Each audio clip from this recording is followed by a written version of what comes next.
bugün doğanın dilini öğreneceksiniz. Şimdi doğa bize kapıyı açmak için birinin ismini söyleyecek. Arda. Arda. Kim Arda? Ben.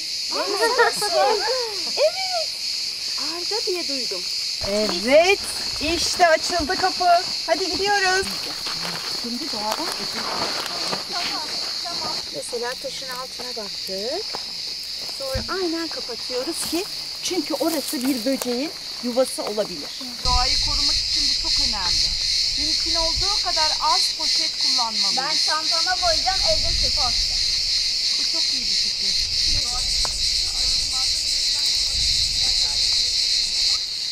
Onu hep koruyacağını da söyledin mi? Harika. Çok güzel oldu.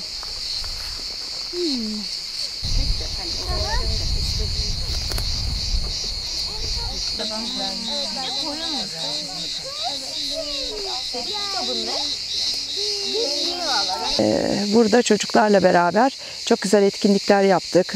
Doğayı tanıma, sevme, büyük kas, küçük kas gelişimlerine yönelik çalışmalar yaptık. Hepsi de çok keyif aldıklarını görüyorum. Mutlu ayrılıyorlar. Bu da beni mutlu ediyor.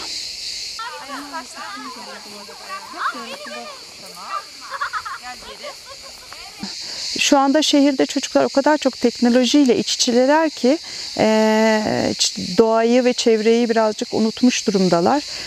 Bunu yeniden hatırlatmalıyız ve onları birazcık da olsa teknolojiden uzaklaştırmamız gerektiğini düşünüyorum şu zamanda.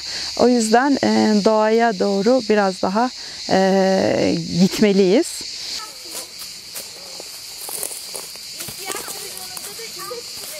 Benim adım Ateş Öztürk. Bugünkü gezimiz çok eğlenceli, öğreticiydi. Benim bütün beklentilerimi karşıladı, çok eğlendik. Seni çok seviyoruz Doğa. Seni çok seviyoruz Doğa. Ve seni hep koruyacağız.